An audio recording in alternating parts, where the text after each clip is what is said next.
That's great. Yeah, I just told him his penis is small. Oh. See, this is why we can't have bits. You just have a bit. Oh!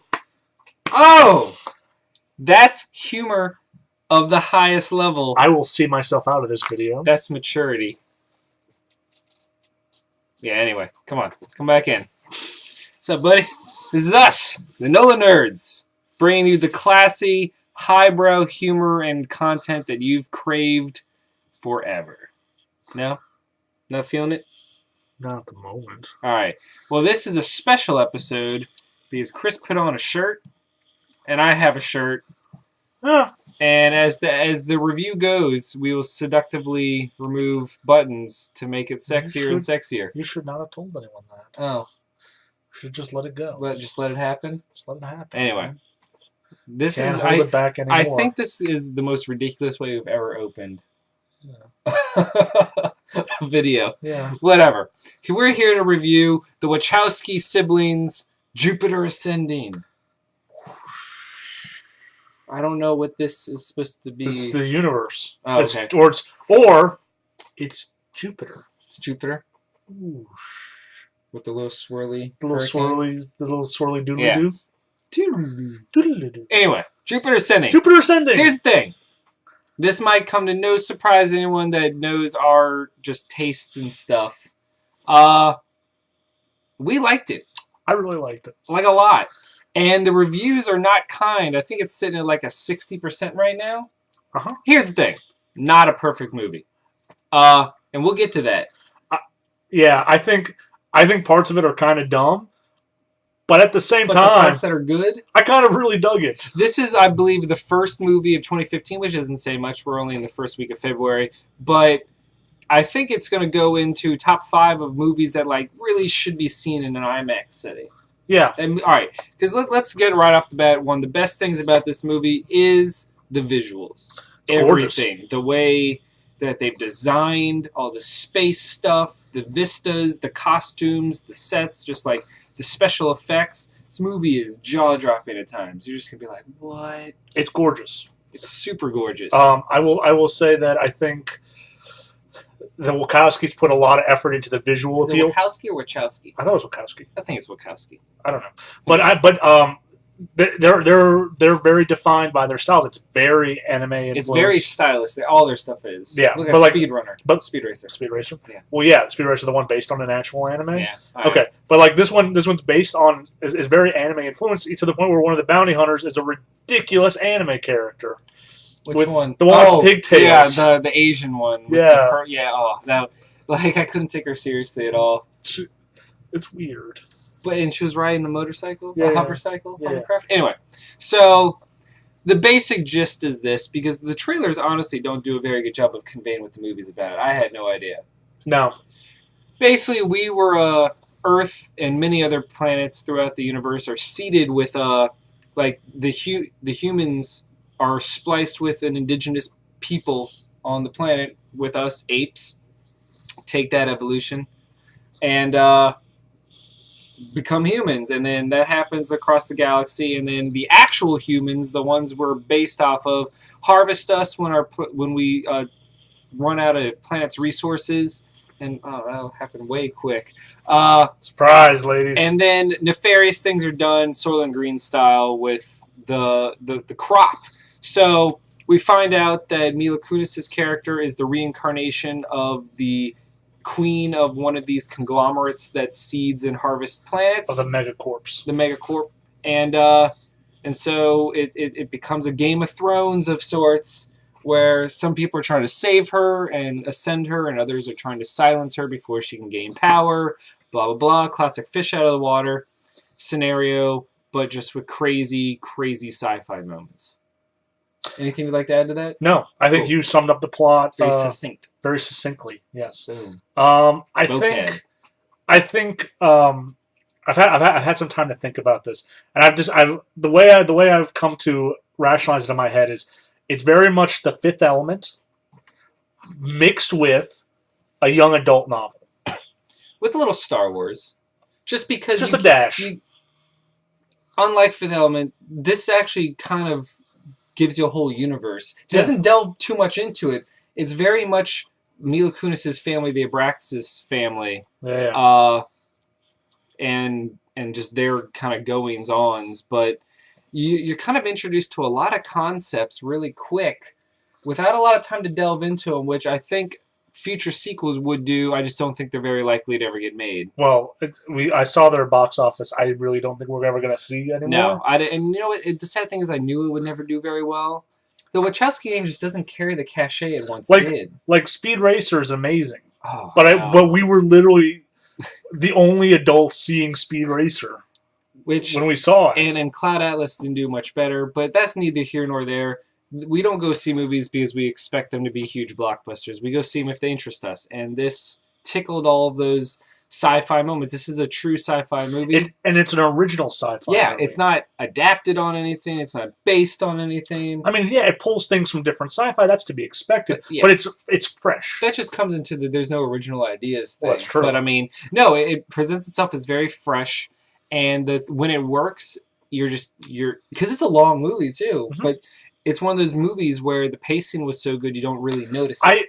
You're going to say you notice it because you always say that. No. Oh, okay. Stop doing that. No, I'm very critical about pacing movies because I definitely feel it, especially the older I get, the more I notice it. I thought it was well paced. Yeah, I thought so too. Now, okay, the visuals were amazing. The action scenes were incredible. The action scenes were really good. I loved their designs for spaceships, which were very mobile suit, Zone of the Enders based. Modular based. Yeah. Those, anytime a spaceship was involved, it was awesome. And also, gravity boots, way overpowered. Gravity rollerblades? Yeah. Yeah. Gravity skates. Yeah. Let's talk about Channing Tatum. Okay. Because he's the main male character Caine. in this. So he's Caine Wise.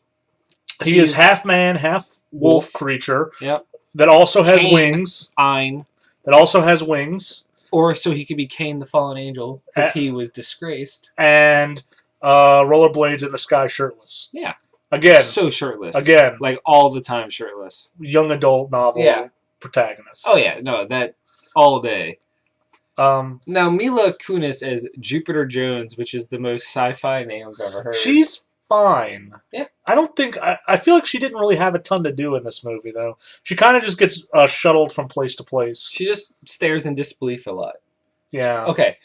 Can I point out the thing that bugged me in this movie? A couple things. Okay. The forced love story. It kind of came out of nowhere. Like, all of a sudden, they're on the ship, and she's like, I always fall for the bad guy. And I love you. And I'm like, whoa. Well, to be fair, calm down. It's Channing Tatum. I know. It's a shirtless, rollerblading, half-dog Channing Tatum. What's not to love? I'm not saying I didn't expect it. I just thought that they would have it evolve a little more naturally. Again, I don't know what else you wanted from him.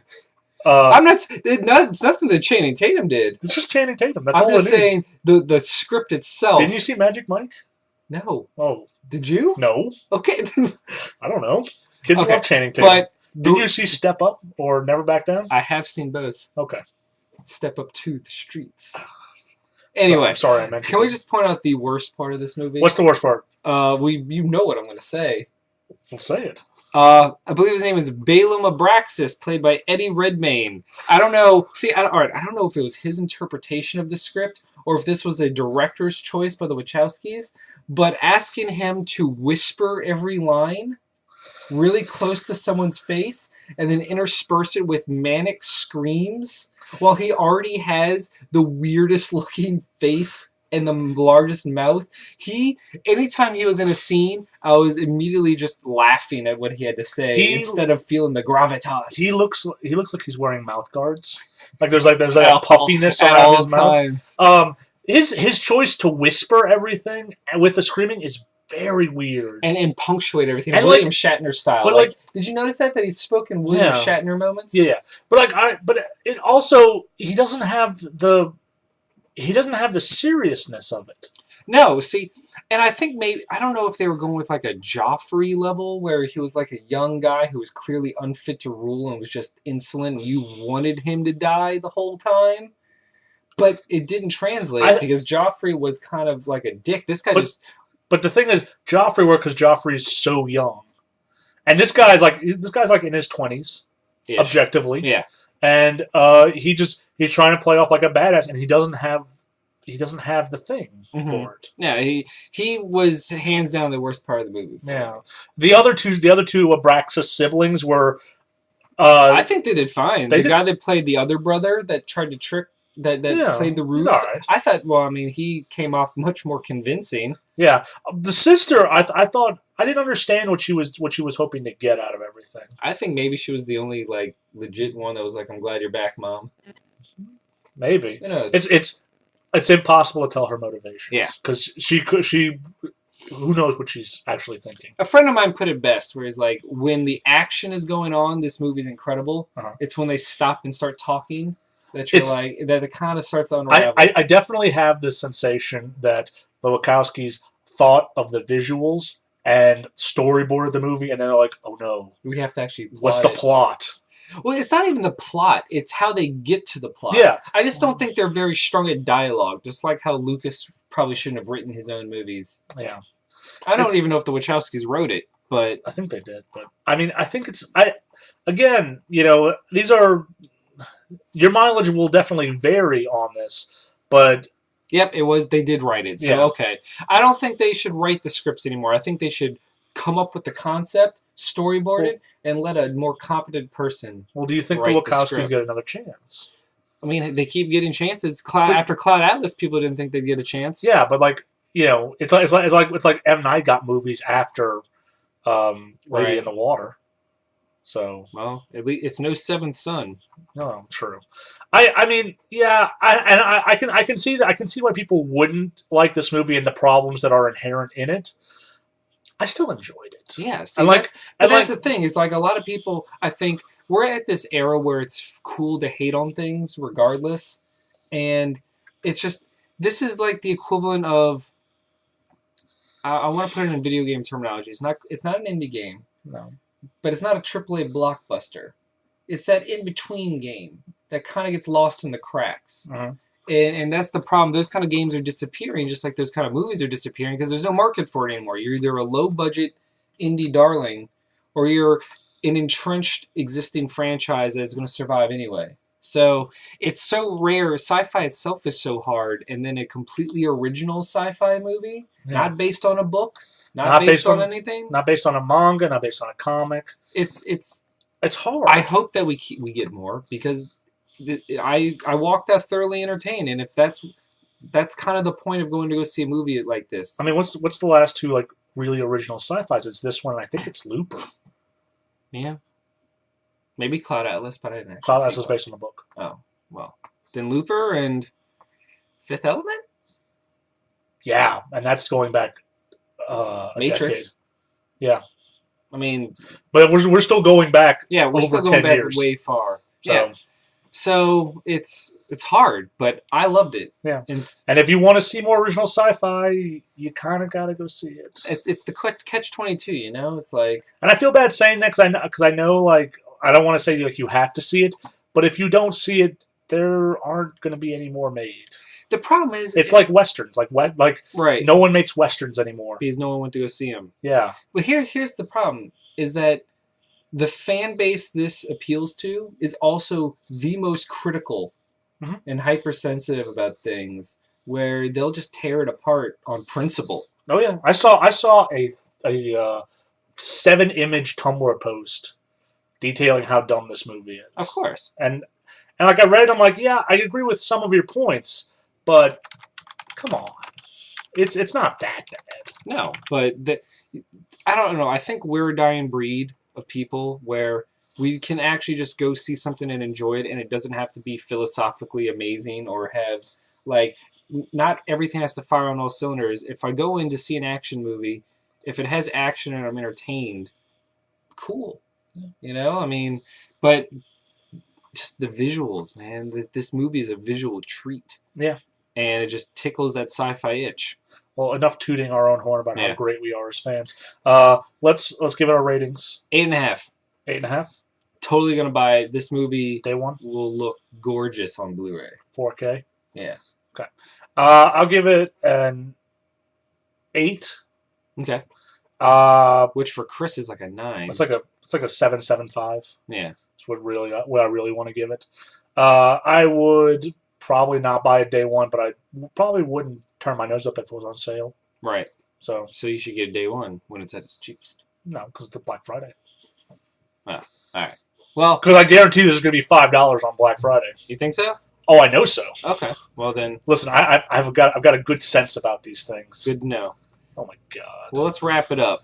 Hey, Mila Kunis' face. I'm Matt. I'm Chris. NOLAnerds, Jupiter Ascending, best sci-fi movie of 2015 by default so far. But woo, 2 months in. Let's see how long it lasts. Because if you enjoy that kind of thing, go check it out. Avengers is coming. And I don't count that as sci-fi though. That's a comic book movie. Kind of sci-fi. Anyway, and if you live in the New Orleans area, definitely go check out the Grand Theater at Esplanade because that theater is amazing. It's never really have to worry about oppressive amounts of crowds. The seats are super comfortable. No roving gangs of hooligans. Sure, I didn't know that was an issue, but still remember The Hangover 2? Yeah. Oh God. Okay. Story for another day. Yay! Peace out.